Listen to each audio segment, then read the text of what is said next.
इसमें double double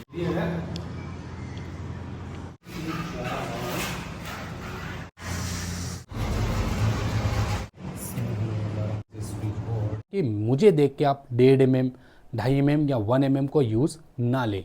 तो आज हम आपको सिखाएंगे एमसीबी बॉक्स से लेके रूम के अंदर जितने भी स्विच बोर्ड है वहाँ तक लाइन कैसे पहुँचाई जाती है। हमारे पास एक मेन बोर्ड है 12 मॉडल का और एक है हमारे एयर कंडीशनर के लिए 8 मॉडल, एक बाथरूम के लिए 8 मॉडल, एक बालकनी के लिए 8 मॉडल। ठीक है, 4 बोर्ड हमने लगाए हैं। तो इसका पाइप एक इस फैन बॉक्स से मिला है, इसका पाइप भी एक फैन बॉक्स से मिला है, इसका पाइप भी फैन बॉक्स से मिला है, इसका पाइप भी फैन बॉक्स से मिला है। तो इन पाइप्स को कैसे मैंने मिलाया है इसकी वीडियो आपको डिस्क्रिप्शन में मिल जाएगी। बात करते हैं वायरिंग की। तो यहाँ पे 2.5 mm का एक रेड कलर का वायर एसी और गीजर के लिए, पावर प्लग के लिए, 2.5 mm का black wire AC geyser power plug के लिए। फिर लेंगे 1.5 mm का ब्लैक कलर का वायर जो कि 6 एम्पियर लोड के लिए, और एक रेड कलर का वायर जो कि 1.5 mm का होगा 6 एम्पियर लोड के लिए।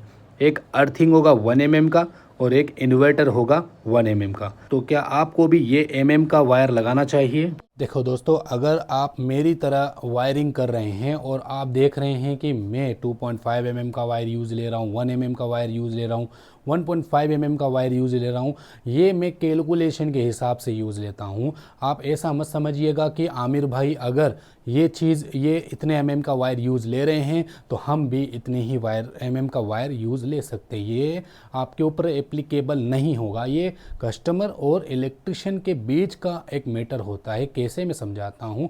यदि कस्टमर कहे कि मैं यहाँ पे तीन टन की एसी भी लगा सकता हूँ, 4 टन की भी एसी लगा सकता हूँ, तो अब आप 2.5 mm मेरे को देख करके 2.5 mm अगर वायर लगा लेते हैं तो वो 2.5 mm का वायर सक्सेसफुल नहीं रहेगा, वायरिंग जल जाएगी। तो इन सब चीज़ों का ध्यान रखते हुए एक होता है दूरी, यानी एमसीबी बॉक्स से रूम की दूरी कितनी है, तो वह डिपेंड करता है। यानी कि मान लीजिए हमारे केस में 50 फीट की दूरी थी एमसीबी बॉक्स से हमारे रूम तक की सर्किट में, तो इतनी सी दूरी के अंदर 2.5 mm का अगर मैं वायर लगा रहा हूँ तो एकदम परफेक्ट है। यानी कि एसी और गीजर के लिए, और गीजर अलग टाइम चलता है, गर्मियों में सर्दियों में चलता है, और एसी जो है गर्मियों में चलता है, तो वो डिफरेंट अलग अलग हो गया, तो लोड ऑटोमेटिकली बटा हुआ है। 3 से 4 किलोवाट के आराम से आप चला सकते हैं। मगर आपका अगर एमसीबी बॉक्स से रूम की काफ़ी दूरी है, वो लोड बिल्कुल सेम जो मैं अभी यहाँ पे एक्सपेक्ट कर रहा हूँ 2.5 mm वायर के साथ में, तो अगर रूम की दूरी एमसीबी बॉक्स से काफ़ी ज़्यादा दूर है तो उस केस में आपको 2.5 mm को छोड़ करके 4 mm का आपको यूज़ लेना पड़ेगा। अगर और ज़्यादा दूर है तो 6 mm तक भी आपको यूज़ लेना पड़ सकता है। ठीक है, तो इस वजह से मैं ये बात आपको बता रहा हूँ कि मुझे देख के आप 1.5 mm 2.5 mm या 1 mm को यूज़ ना ले।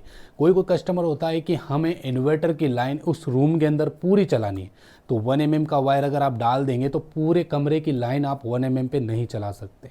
तो इसके लिए आपको 1.5 mm या फिर 2.5 mm इन्वर्टर की लाइन को भी डालना पड़ सकता है।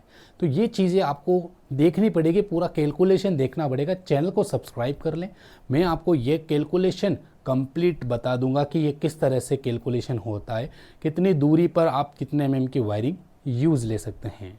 तो समझ लिया आपने किस तरह से कौन सा mm कहाँ कैसे यूज़ लेना चाहिए। चलिए, मेरे केस में ये वाले 6 वायर है, 2 2.5 mm के वायर हैं, 2 1.5 mm के वायर हैं और एक 1 mm के वायर है, न्यूट्रल फेज इन्वर्टर अर्थ। ठीक है, अब इसको फिट पहले कैसे करें, आसान वायरिंग सिखाएंगे। पहले आपको स्प्रिंग वायर लेना है और उस पाइप को ट्रैक करना है जहाँ पे एमसीबी बॉक्स है। तो मैं यहाँ पर स्प्रिंग को डालता हूँ और हमारा जो एमसीबी बॉक्स है यहाँ पर है, तो यहाँ पे हमारी स्प्रिंग बड़ी आसानी से आ जाती है। आ गई। अब यहाँ पे हमें क्या करना चाहिए, अगर हम यहाँ से वायरिंग को बाहर पहुँचाएँ तो क्या दिक्कत होगी, आपको साइज करना पड़ेगा। एमसीबी बॉक्स तक यहाँ से पहुँचाएंगे, साइज़ वाइज सब कुछ करना पड़ेगा, बहुत दिक्कत होगी। आप चाहते हैं साइज़ मुझे नहीं करना, तो आप क्या करेंगे, पूरे बॉक्स को यहाँ पे हाथ में लेंगे और एमसीबी बॉक्स तक पहुँच जाएंगे और इन सभी वायरों को एमसीबी बॉक्स के पास में रख देंगे। यहाँ पे रखने के बाद अब जो भी ये 6 वायर है, सर्किट लाइन है पूरी, एक रूम की सर्किट होती है, 2 एमसीबीयाँ वर्क करती है। ठीक है, एक 2.5 mm के एमसीबी के हिसाब से और एक 1.5 mm एमसीबी के हिसाब से।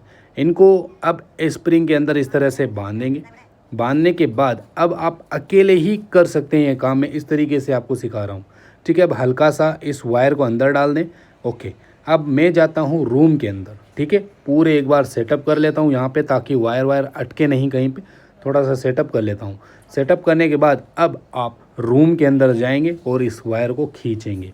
अब आप कहेंगे कि भाई कमरे से खींचो या एमसीबी बॉक्स से खींचो, बात तो सेम ही है। नहीं, अब यहाँ पे आपको किसी भी तरीके का साइज करने की ज़रूरत नहीं है स्विच बोर्ड तक। कभी कभार क्या होता है, ज़्यादा साइज कर जाता है, कभी कभार कम साइज करता है, तो वह चीज़ देखनी पड़ती है। तो देखो एमसीबी बॉक्स से वायर किस तरह से खींच रहा है, तो इस तरह से आपको भी खींचना चाहिए, ठीक है। अब मैं जाता हूँ रूम के अंदर, पूरी वायरिंग आ गई। अब यहाँ पे मुझे किसी भी तरीके का इस तरह से साइज करने की कोई भी ज़रूरत नहीं है। अब मैं क्या करूँगा, बिना वायर को काटे ही स्विच बोर्ड तक वायर पहुँचा दूँगा। तो सबसे पहले आपको चॉइस करना है कहाँ पर, जहाँ हैवी लोड चलेगा वहाँ पे उसी स्विच बोर्ड के अंदर आपको ये पूरा सर्किट पहुंचाना है। और हैवी लोड कहाँ पे चलेगा, बाथरूम के पास सबसे ज़्यादा हैवी लोड होता है, क्योंकि वहाँ पे पावर प्लग होता है, दूसरा गीजर की लाइन होती है। तो अब देखो यहाँ पे जितना मुझे चाहिए उस हिसाब से मैं खींच लूँगा। अभी भी एमसीबी बॉक्स के अंदर बॉक्स लगे हुए हैं, वायर के बंडल लगे हुए हैं, तो काटा नहीं है। देखो इस तरह से साइज़ बनेगा। अब यहाँ से एमसीबी बॉक्स तक पहुँचता है। अब देखो पूरी वायरिंग आ गई। अब मैं यहाँ पर एमसीबी बॉक्स के अंदर काट सकता हूँ। अब मुझे यहाँ पे चाहिए जितना मैं काट लूँ, एक्स्ट्रा काट लेना चाहिए 1 फीट एक्स्ट्रा, ताकि कभी कल को एमसीबी बॉक्स को सेटअप करना हो तो ज़्यादा दिक्कत ना हो। अब यहाँ पे एक गांठ दे देना है ताकि अंदर से वायर वापस खींचे नहीं, ठीक है, इस तरह से। अब एमसीबी बॉक्स से हमारा काम कंप्लीट हो गया है और रूम के अंदर पूरी वायरिंग को वापस पहुँचा दें। पहुँचाने के बाद अब यहाँ पे एक सर्किट और तैयार करना है। याद रखें ये बिना जॉइंट करने वाला वायरिंग है, यानी कि फ़ैन बॉक्स में किसी भी तरीके की जॉइंट्स यहाँ पे मैं नहीं रखने वाला। और ये काम उस कमरों में किया जाता है जहाँ पे सीलिंग वीलिंग होगा, ठीक है। तो यहाँ पे मैं इस सर्किट को, यहाँ पे पूरा सर्किट ले लेता हूँ वापस, जो एमसीबी बॉक्स तक मैंने पहुँचाया था, जिसके अंदर 2 2.5 mm के, 2 1.5 mm के और 2 इन्वर्टर अर्थ हैं, ठीक है। इन सभी वायरों को कहाँ पहुँचाना है, जहाँ पे सबसे ज़्यादा हेवी लोड चलता है, और हेवी लोड चलेगा यहाँ पे एसी लगेगा, ठीक है, यहाँ पे। तो इन सभी वायरों को पूरा सर्किट बना करके जितना एमसीबी बॉक्स से आ रहा है उतना आप इस स्विच बोर्ड से वापस ट्रांसफ़र करेंगे। तो मैं यहाँ पे अब इसको बांध देता हूँ स्प्रिंग के थ्रू, और यहाँ पे देख सकते हैं हम बाथरूम वाले स्विच बोर्ड से खींच रहे हैं और बॉक्स से ये वायर खींच जा रहे हैं, ये देख सकते हैं। तो यहाँ पे भी आपको साइज करने की ज़रूरत नहीं है, आप अकेले ही काम कर सकते हो। देखो साइज़ में यहाँ पे भी नहीं करूँगा, सीधा हमारे स्विच बोर्ड तक का साइज बन जाएगा। तो 6 वायर हम बाथरूम से एसी वाले स्विच बोर्ड तक ये 6 वायर पहुंचा रहे हैं, जिससे बालकनी की लाइट्स भी चलेगी और 6 एम्पीयर का सॉकेट्स वगैरह चलेगा, सब कुछ चलेगा। तो यहाँ पे मुझे साइज़ नहीं करना है। अब मुझे क्या करना है, देखो अभी बॉक्स से कनेक्टेड है वायर, और अब देखो यहाँ से मैं स्प्रिंग डालूंगा एसी वाले स्विच बोर्ड की तरफ। अब आपको जितनी रिक्वायरमेंट है उस हिसाब से मैं इस वायरिंग को यहाँ पे खींच लूँगा इस तरीके से, ठीक है। तो हमारा ये भाई फरदीन भाई खींच रहे हैं पूरी वायरिंग को अच्छे तरीके से। अब यहाँ पे भी क्या हो रहा है कि जितना मुझे वायर चाहिए स्विच बोर्ड में उतना मुझे मिल जाएगा। देखो यहाँ पे मैं साइज कर रहा हूँ, अब जितना मुझे वापस खींचना है मैं खींच लूँगा। अब देखो यहाँ पे बॉक्स के अंदर आ रहा है, बॉक्स वाला एक्स्ट्रा वायर वापस खींच लूँगा यहाँ से, तो फ़ैन बॉक्स के अंदर ये सेट हो जाएगा कुछ इस तरीके से, ठीक है। तो यानी कि वायर भी फालतू की नहीं लगती है, इस तरीके को इस्तेमाल लेने के बाद और बढ़िया हो जाता है। अब एमसीबी बॉक्स से जो लाइन आ रही है उतनी साइज़ की ये कटिंग कर दें इस वायर की। तो अब ये वाले सारे वायर हमारे बाथरूम वाले एरिया में चले जाते हैं। देखो ये पूरा साइज हो गया, और ये देख सकते हैं अभी स्विच बोर्ड के अंदर आ गया है, ये देखो।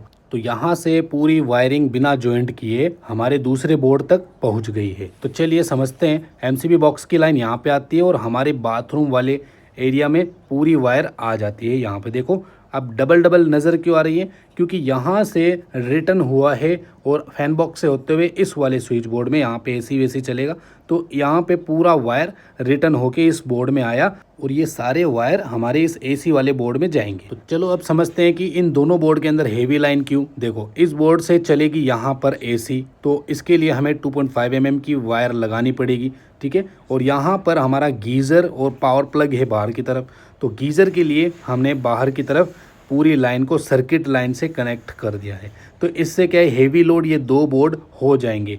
अब बाकी के हमारे पास 2 बचते हैं बोर्ड, तो उसके लिए हेवी लोड नहीं चाहिए, तो हम 2.5 mm के वायर को हटा देंगे, यानी कि 2.5 mm के जो वायर है ये वाला रेड कलर का, इसको साइड कर देंगे और ब्लैक कलर का जो 2.5 mm का वायर है इसको हम बिल्कुल साइड कर देंगे। तो फिर हमारे पास बचता है 1.5 mm और 1 mm। ठीक है, ये दोनों वायर का काम खत्म हो गया। 2 बोर्ड के अंदर हमें चाहिए थे, हमने डाल दिए।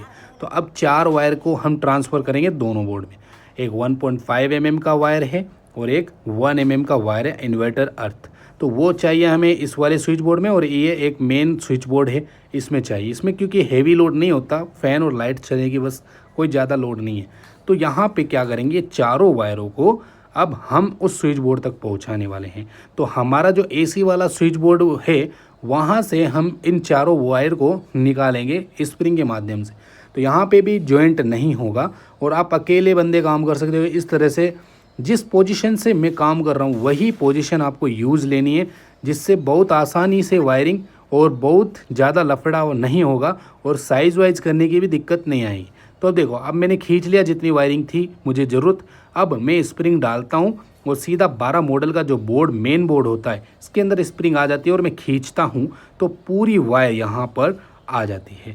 तो अब देखा, AC वाले स्विच बोर्ड से लेके हमारा 12 मॉडल बोर्ड तक आ गया है। देखो, अब यहाँ पर मुझे आवश्यकता होगी जितनी मैं रख लूँगा वायर और बाकी की खींच लूँगा। ठीक है, यहाँ से अब हम साइज करेंगे। तो साइज कौन सा करना है, जो AC के लिए हमने सर्किट छोड़ा है उसी सर्किट के बराबर मैं यहाँ पे कट कर दूंगा। तो अब ये जितनी भी लाइन है ये पूरी हमारे AC वाले स्विच बोर्ड तक पहुँच जाती है और यहाँ से हमारे 12 मॉडल तक आ गई है। यहाँ से रिटर्न हो गया 4 वायर न्यूट्रल फेज इन्वर्टर अर्थ, और ये इसके अंदर आ गया न्यूट्रल फेज इन्वर्टर अर्थ। अब हमारे पास एक और बोर्ड बचा है जो कि यहाँ से होते हुए यहाँ पे इस वाले स्विच बोर्ड तक लाइन पहुँचानी है। तो वो कैसे पहुँचाएं, अब यही चारों वायर न्यूट्रल फेज इन्वर्टर अर्थ, ठीक है, इसको हम 12 मॉडल स्विच बोर्ड के अंदर बांधेंगे, मेन बोर्ड के अंदर बांधेंगे और खींच लिया जाएगा और फैन बॉक्स तक हमारा ये वायर पहुंच जाएगा। और यहाँ पर भी आपको साइज वाइज करने की ज़रूरत नहीं है। तो गाइस, यदि अगर आप भी मेरी तरह इसी पोजीशन के हिसाब से अगर आप काम करते हैं तो आपका यदि 1 घंटे का काम है तो आप आधे घंटे में ही फ्री कर सकते हो। ये तरीका बहुत आसान और बहुत ही बढ़िया है। ठीक है, तो देख सकते हैं बॉक्स से हम वायरिंग को खींच रहे हैं और अभी भी बॉक्स के अंदर ही वायर लगे हुए हैं। अब हम खींचते खींचते इस लास्ट फाइनल बोर्ड के अंदर जाते हैं और जितना वायर हमें रिक्वायर है उतना वायर हम उस स्विच बोर्ड तक खींच लेंगे। तो ये तरीका आपको कैसा लगा मुझे कमेंट करके ज़रूर बताइए। चैनल को सब्सक्राइब कर ले, इसी तरह से और वीडियो आपके लिए बनाते रहेंगे। तो अब देख सकते हैं यहाँ पे मुझे जितना रिक्वायरमेंट, देखो मैं खींच रहा हूँ ना, बॉक्स के अंदर से ही वायर आ रहा है ना, कोई भी एक्स्ट्रा वायर नहीं कटा, जितना यहाँ पे ज़रूरत है उतना आ जाएगा। इस तरह से देखो, अब यहाँ पे मुझे ज़रूरत थी उतना रख लिया, अब वापस से मैं बॉक्स वाले वायर को खींचवा लूँगा और ये अब देखो यहाँ पे परफेक्ट साइज़ में वापस कट जाएगा। अब जो हमारे सर्किट लाइन आई हुई है उसी साइज़ का हम यहाँ पे कट कर देंगे। हो गया कंप्लीट वर्क। चलिए फैन बॉक्स देखते हैं। तो यहाँ पर फैन बॉक्स में कहीं पे भी सर्किट लाइन में कोई भी तरीके का जॉइंट नहीं है, ये तरीका आपको यूज़ लेना है। देखो कहाँ से आ रहा है, MCB बॉक्स से होते हुए लाइन आती है हमारे सीधा स्विच बोर्ड के अंदर, जो गीजर वाले स्विच बोर्ड है वहाँ से रिटर्न होकर के इस वाले स्विच बोर्ड में जाता है AC वाले में। यहाँ से 2.5 mm को छोड़कर बाकी के वायर रिटर्न होते हैं 12 मॉडल में जाते हैं और यहाँ 12 मॉडल से रिटर्न हो करके 8 मॉडल के अंदर की तरफ चले जाते हैं। इस तरह से वाइंडिंग की तरह काम हो गया। तो ये तरीका आपको इलेक्ट्रिक वायरिंग में यूज़ लेना चाहिए। तो चलो अब ये जो AC का और गीजर का वायर है हम उतार देते हैं हमारे स्विच बोर्ड के अंदर। तो देख सकते हैं ये एक तो MCB बॉक्स से आ रहा है और एक यहाँ से रिटर्न होके जा रहा है हमारे AC वेसी के लिए। ठीक है, 8 मॉडल बोर्ड के अंदर। ठीक है, अब इन सभी को टेपिंग वगैरह करके सारे वायरों को अच्छे तरीके से खींचेंगे। अब पॉइंट्स यहाँ पे मैंने क्यों नहीं लगाया, अभी मैं आपको बताता हूँ कि पॉइंट मैंने लगाया क्यों नहीं। यहाँ पर खाली वायरिंग क्यों खींच रहा हूँ मैं, सर्किट क्यों खींच रहा हूँ, तो ये रीज़न मैं आपको बताऊँगा अभी। ठीक है, तो इन सभी वायरों को अच्छे तरीके से आपको खींच लेना है और हमारे जो 8 वाले मॉडल बोर्ड हैं उसके अंदर आ जाएगा ये बाथरूम वाला जो स्विच बोर्ड है, इसके अंदर पूरी वायरिंग देखो आ गई है।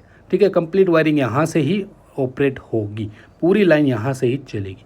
ठीक है, तो ये देख सकते हैं कंप्लीट। अब हमारा काम है AC वाले स्विच बोर्ड के अंदर की लाइन को पहुंचाना। तो अब AC वाले स्विच बोर्ड की लाइन को कैसे डालेंगे, बिल्कुल वही तरीका। इसके अंदर कौन कौन सी वायरिंग है देखो मैं समझाता हूँ। एक तो आ रहा है हमारा बाथरूम की तरफ से रिटर्न होके वायर, वहाँ से आ रहा है ये वाला सर्किट एसी के लिए, और यहाँ से ये 4 वायर रिटर्न जा रहे हैं हमारे 12 मॉडल बोर्ड के लिए। ठीक है, तो पाइप के अंदर डालने से पहले इस तरह से वायर को जो खींचिए ताकि इनके बल निकल जाए और सीधा हो जाए वायर, और आगे के मुंह के ऊपर कौन सा छोटा वायर है बड़ा वायर है इस तरह से होना चाहिए, और स्प्रिंग का मुंह इस तरह से सेटअप कर दें। और खींचने के दौरान आप उस खींचने वाले को ना कहें कि तू ज़्यादा खींच, नहीं, उसको कहें आप आराम से खींचें और आप ऊपर से वायर को धक्का दीजिए। इससे स्प्रिंग ख़राब नहीं होगी और वायरिंग अच्छे तरीके से खींचेगी। ये पॉइंट आपको हमेशा इलेक्ट्रिशियन की लाइन में याद रखना है। ठीक है, कंप्लीट हो गया हमारा ये वाला काम। तो इसी तरीके से पूरी सर्किट लाइन को मैंने, पूरी बिल्डिंग की सर्किट लाइन को यहाँ तक लाके छोड़ दिया है। देखो यहाँ से एमसीबी बॉक्स से लाइन जा रही है इस तरफ से होते हुए यहाँ इस वाले फैन बॉक्स के अंदर आ रही है। यहाँ छत में कोई भी लाइट नहीं है। ठीक है, क्योंकि आपको पता है यहाँ पे सीलिंग होगा, तो इसलिए हमने सिर्फ एक फ़ैन बॉक्स का ही बॉक्स लगाया था, जो कि वीडियो में आप देख सकते हैं, डिस्क्रिप्शन में है।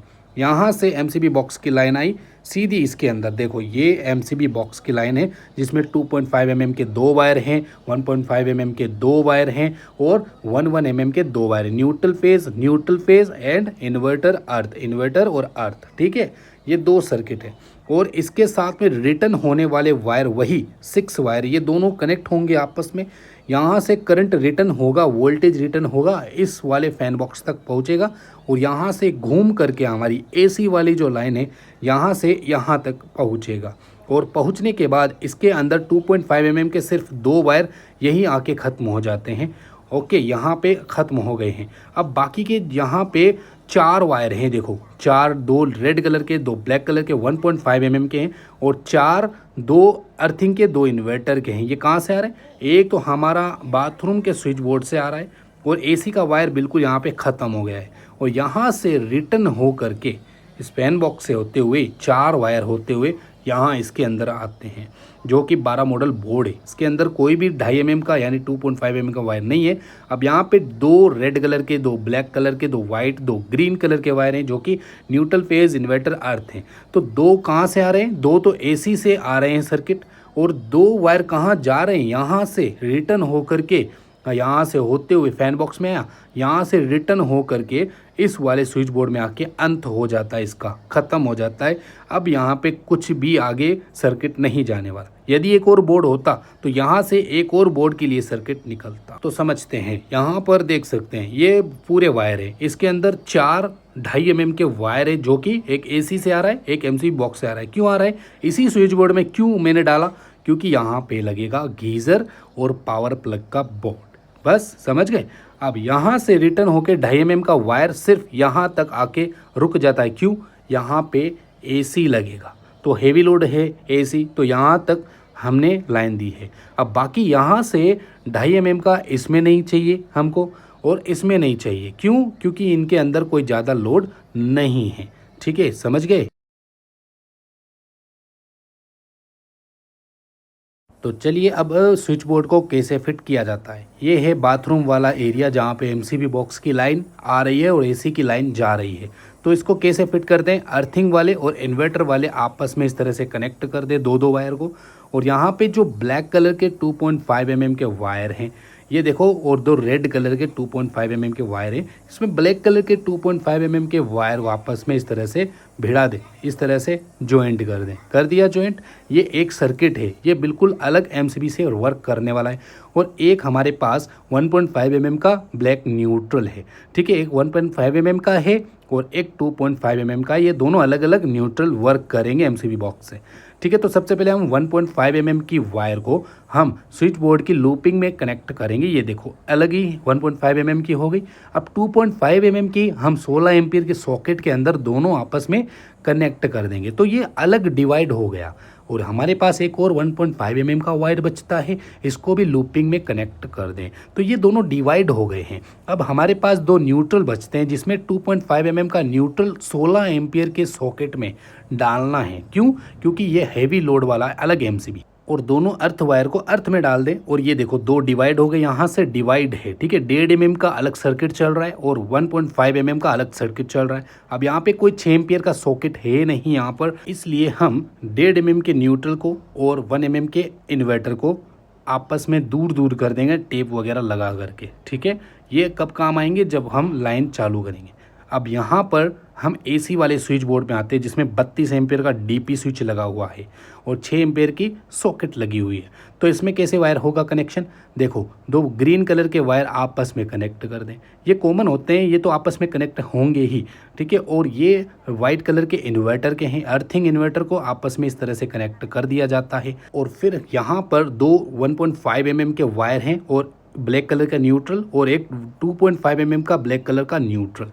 ब्लैक कलर के दो न्यूट्रल को आपस में कनेक्ट कर दे 1.5 mm वाले, और यहाँ पर रेड कलर के दो 1.5 mm के दो वायर हैं और एक 2.5 mm का अलग से वायर है। तो कैसे कनेक्शन करें, दो सर्किट है यहाँ पर, ठीक है। तो 6 एम्पियर के सॉकेट के अंदर सबसे पहले हम अर्थ वायर कनेक्ट करेंगे और हम 1.5 mm के वायर को न्यूट्रल के अंदर सॉकेट में कनेक्ट कर देंगे। और यहाँ पर अब देखो दो बचे हैं यहाँ पे 1.5 mm के, तो इन दोनों को आपस में एक ही स्विच के अंदर यहाँ पे कनेक्ट कर देता हूँ। तो ये 1.5 mm की सर्किट हो गई है कंप्लीट, न्यूट्रल फेज और अर्थ तीनों कंप्लीट हो गए हैं। इन्वर्टर बचता है तो इसको साइड में कर देंगे, अभी यहाँ पे कुछ काम नहीं है।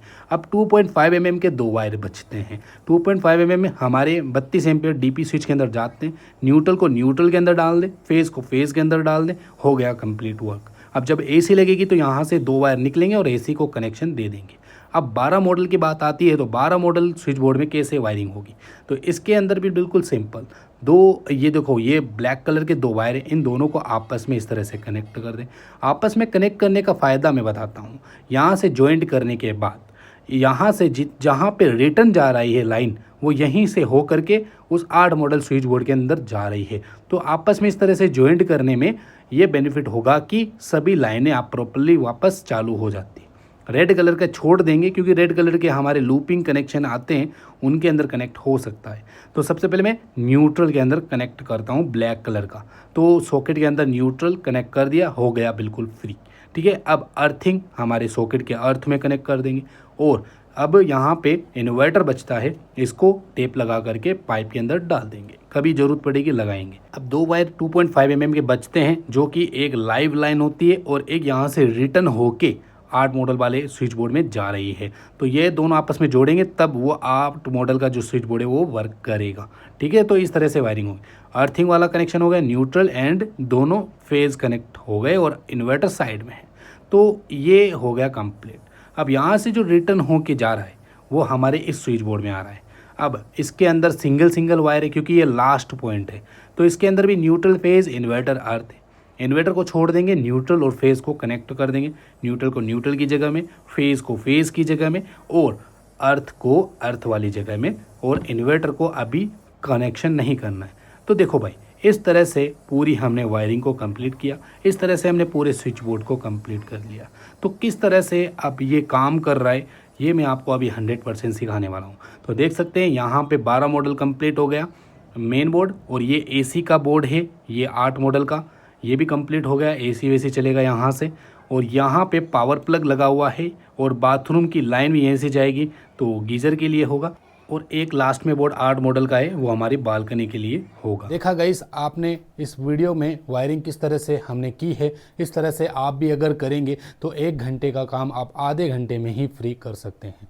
अब मैं आपको बताता हूँ कि लूपिंग बाय लूपिंग करने से क्या बेनिफिट होता है और क्या नुकसान है। नुकसान सिर्फ एक है और वो ये है कि एक्स्ट्रा वायरिंग, यानी कि लूपिंग बाय लूपिंग का मतलब ये होता है कि एक स्विच बोर्ड से रिटर्न करके दूसरे वाले स्विच बोर्ड के अंदर अगर उस वायर को पहुंचाएं तो इससे कहते हैं लूपिंग वायरिंग, ठीक है। तो इससे वायरिंग का कॉस्ट ज़्यादा हो जाता है, मतलब पैसा ज़्यादा लगता है, वायरिंग ज़्यादा खर्च होती है। मगर इसका एक एडवांटेज है, क्या है, वायरिंग जलने के चांसेस ख़त्म हो जाते हैं, वायरिंग हीट नहीं होती है ज़्यादा और लोड एकदम सही तरीके से ट्रांसफ़र हो जाता है। अब यही अगर मैं आपको बताऊं कि वायरिंग बचाने वाले काम में, जैसे वायरिंग कैसे बचती है, अगर इतनी सारी वायरिंग आप लगा रहे हैं और वायरिंग बचाने वाला काम होता है तो उसमें जॉइंट होता है, यानी फ़ैन बॉक्स के अंदर इस बोर्ड से आया, इस बोर्ड से आया, आपस में ऊपर ही जॉइंट कर दिया, एमसीबी बॉक्स से आया ऊपर ही जॉइंट कर दिया, तो इसे बोलते हैं जॉइंट वाली वायरिंग, मतलब फैन बॉक्स के अंदर जॉइंट होता है। तो इससे क्या नुकसान होते हैं, मान लीजिए कभी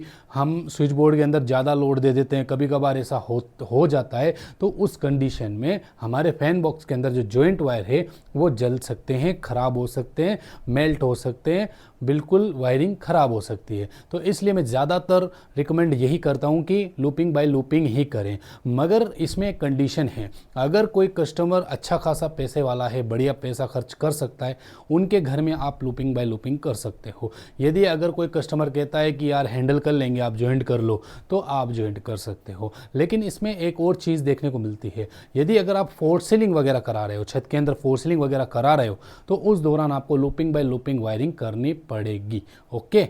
और अगर किसी साइड पे सिर्फ 4 लाइटें और एक पंखा है या 2 पंखा है छत के अंदर, और सीलिंग वीलिंग कुछ भी नहीं है, उस कुछ भी नहीं कराना चाहते हैं, तो उस कंडीशन में आप छत के अंदर जॉइंट कर सकते हो, ताकि कल को कोई दिक्कत आए तो उसको रिपेयर किया जा सकता। क्योंकि सीलिंग होने के बाद उसको रिपेयरिंग करना पॉसिबल नहीं होता, तोड़ फोड़ करनी पड़ती।